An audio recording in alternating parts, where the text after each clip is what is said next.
अस्सलाम वालेकुम मेरे प्यारे दोस्तों, कैसे हैं आप सब। उम्मीद करता हूं कि सारे भाई ठीक ठाक होंगे। वेलकम कहते हैं आपको लिब्रा टैक्स कंसल्टेंट पे।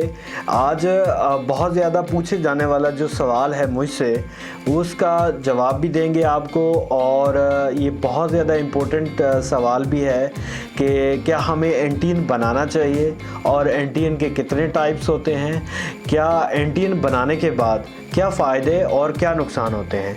इन सब सवालों के अलावा हम आपको बताएंगे और भी काफ़ी सारी चीज़ें जो कि आपके लिए बहुत ज़्यादा इन्फॉर्मेटिव होंगी इस वीडियो में। तो जुड़े रहिए हमारे साथ। तो मिलते हैं हमारे इंट्रो के बाद।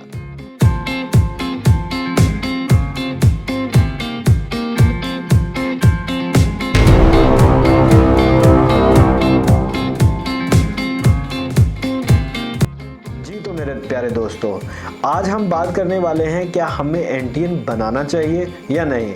इसका फैसला आप ही कर सकते हैं।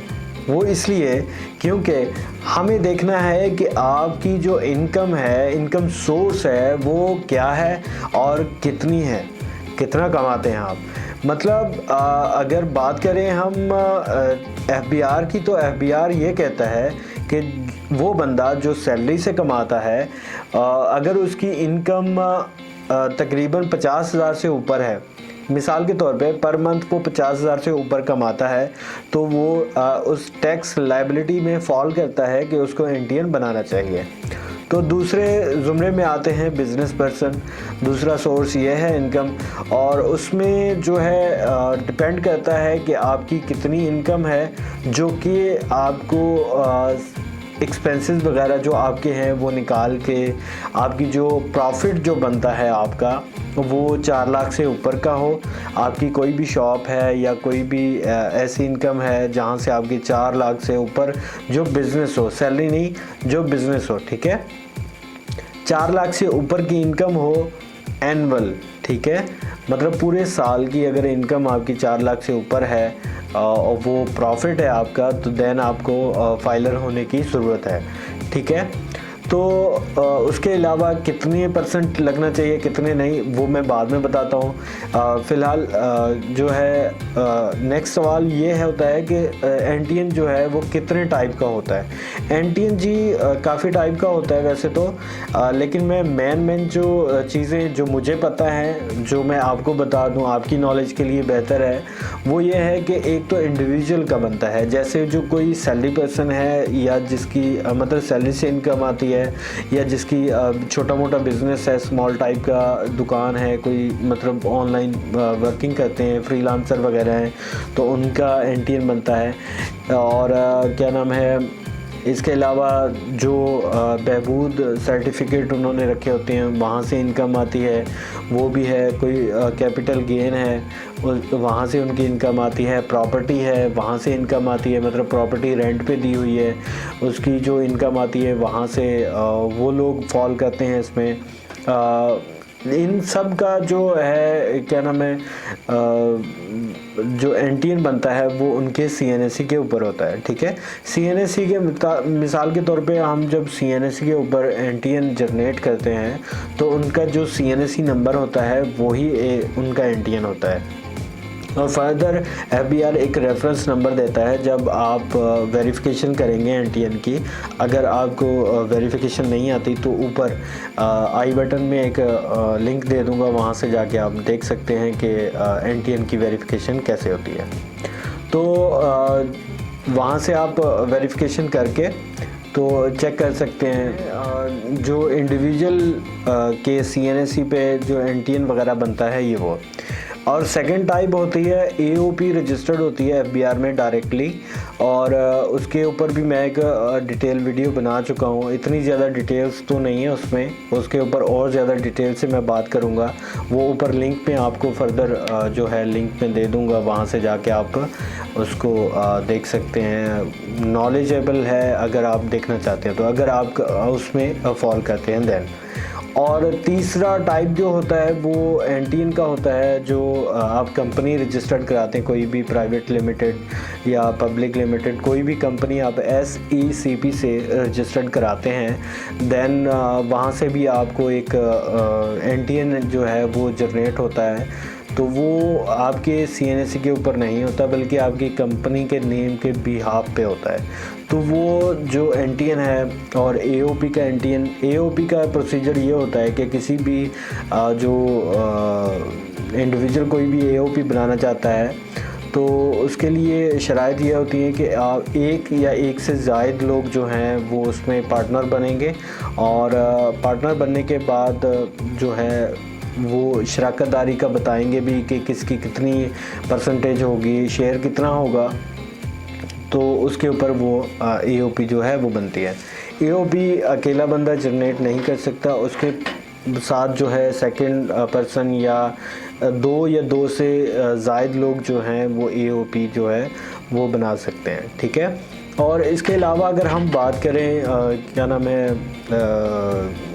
NTN बनाने के बाद फ़ायदे और नुकसान की, तो फ़ायदे तो काफ़ी सारे हैं। अगर मिसाल के तौर पे आपने कोई गाड़ी ख़रीदनी है, उसके ऊपर टैक्स अगर ज़्यादा बन रहा है, एक मिसाल है 17,000 रुपये टैक्स बन रहा है, तो अगर आप फाइलर होंगे तो आपको टैक्स जो है 35,000 जो है वो पे करना पड़ेगा। मतलब हाफ़ टू हाफ़ जो होता है वो सारी चीज़ें उसमें होता है। आजकल तो कराची में जो है अगर आप रजिस्टर्ड हैं, अगर कराची में हैं आप, तो अपने CNSE को आप अपडेट करवाएंगे तो आपकी जो सेल्स टैक्स वगैरह ये सारी चीज़ें लगती हैं, तो विथहोल्डिंग वगैरह उस पर काफ़ी कमी आएगी। बिल्कुल कम तो नहीं होगा, लेकिन कमी आएगी फाइलर होने की। आप कोई प्रॉपर्टी वगैरह परचेज़ कर रहे हैं जिसमें आपको टैक्स पे करना पड़ रहा है, अगर नॉन फाइलर होंगे तो आपको 7% पे करना पड़ेगा, जो गवर्नमेंट की पॉलिसी है। अगर आप फाइलर होंगे तो आपको जो है वो 2% जो है वो पे करना पड़ेगा, चाहे आप सेल कर रहे हैं चाहे आप परचेज़ कर रहे हैं, दोनों पे 7%। अगर आप मतलब फाइलर हैं तो फिर आपको 2% ही लगेगा। उसमें काफ़ी सारे मार्जिन पे आपको जो टैक्स का है उस पर जो है एग्जेम्पशन मिल जाती है, बहुत फ़ायदा भी होता है इससे। और इसके अलावा आपको बैंक ट्रांजैक्शंस वगैरह जो होती हैं उस पर भी अभी टैक्स आई थिंक होगा, तो उसके ऊपर भी काफ़ी सारा आपको जो बेनिफिट है वो भी मिलेगा। और बैंक में काफ़ी लोगों ने मतलब की होती हैं इन्वेस्टमेंट, तो अगर उस पर ज़्यादा टैक्स कट रहा है तो आप फाइलर हो जाएंगे, तो आपको जो है हाफ़ एंड हाफ़ जो है वो फ़ायदा होगा। मिसाल के तौर पे अगर आपने इन्वेस्ट की हुई है तो आपका 30% जो नॉन फाइलर के हिसाब से है 30% डिडक्ट होता है टैक्स। अगर आप फाइलर बन जाएंगे तो आपका जो टैक्स है वो जो है 15% हो जाएगा, ठीक है। तो इसी तरह से NTN के काफ़ी सारे फ़ायदे हैं। नुकसान की तो कोई बात नहीं कर सकते, मुझे तो नहीं लगता कि कोई नुकसान होता है NTN का, लेकिन उन लोगों के लिए है जो लोग जो मिसाल के तौर पे जो इसमें फॉल नहीं करते, तो वो NTN अगर बना लें तो वो उनको रिटर्न फाइल करने पड़ते हैं, अदरवाइज़ उनको नोटिस आते हैं, ठीक है। और इसके अलावा अगर पीरियड की बात की जाए कि टैक्स का पीरियड जो है वो किस तरह से देखा जाता है, तो हम इनकम टैक्स की फ़िलहाल बात करेंगे।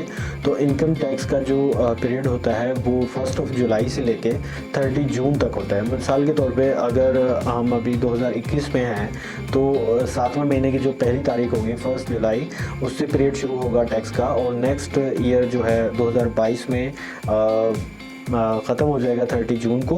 तो उसके बाद APR जो है वो एक अपनी वेबसाइट पे अपडेट दे देता है, जी आपने 30 सितंबर तक अपने एसेट जो है वो डिक्लेयर करने हैं, अपनी रिटर्न्स जो हैं वो फाइल करनी है।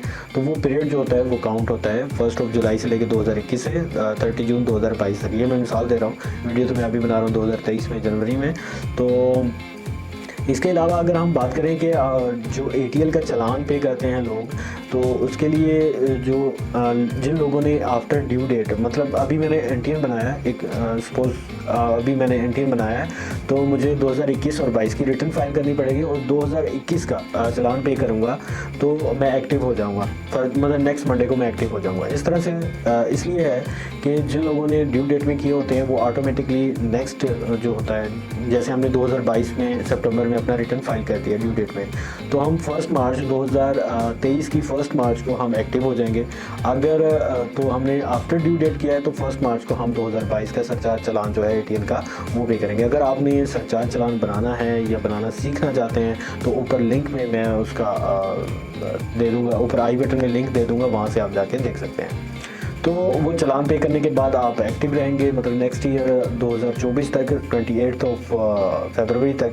तो इसके अलावा अगर हम बात करें कि जो जिन लोगों ने 2021 का आफ्टर ड्यू डेट किया है, मतलब अभी अगर मैं फ़ाइल कर रहा हूँ तो अभी मुझे यही रिलीफ मिलेगा कि मैं एक महीना ही मतलब अभी रह गया फरवरी का, तो इसमें ही मैं फाइलर रहूँगा। अदरवाइज़ फिर जो है 1 मार्च को मैं डीएक्टिवेट हो जाऊँगा, ठीक है, इनएक्टिव हो जाऊँगा। तो ये सारे मामलात हैं। इसके अलावा अगर आप हमसे कंसल्टेंसी चाहते हैं इसके बारे में, बीआर के बारे में, या और कोई आपके सवालात हैं, तो आप नीचे डिस्क्रिप्शन में हमारा फ़ोन नंबर भी है और आपको काफ़ी सारी इंफॉर्मेशन मिल जाएगी अगर आप कोई सवाल करते हैं तो। इसके अलावा अगर आप अपना रिटर्न फाइल करना चाहते हैं या एनटीएन बनाना चाहते हैं या कंपनी रजिस्टर्ड कराना चाहते हैं, इसके अलावा एओपी रजिस्टर कराना चाहते हैं, तो आप हमसे रब्ता कर सकते हैं। हमारा फ़ोन नंबर, हमारा क्या नाम है, ईमेल एड्रेस नीचे डिस्क्रिप्शन में आपको मिल जाएगा, वहाँ से जाके आप रब्ता कर सकते हैं हमसे।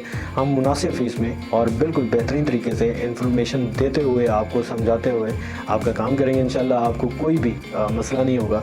जहाँ तक हमारा मैं अपनी बात करूँगा, मेरे प्रोफेशन का वो है। तो इसी के साथ आज की वीडियो का इख्तिताम करते हैं। फ़ी अमान अल्लाह, दुआ में याद रखिएगा। अगर आपने अभी तक हमारा चैनल सब्सक्राइब नहीं किया तो प्लीज़ हमारे चैनल को सब्सक्राइब कर दें और साथ लगे बेल आइकन को भी ज़रूर दबाएँ। फ़ी अमान अल्लाह, पाकिस्तान जिंदाबाद।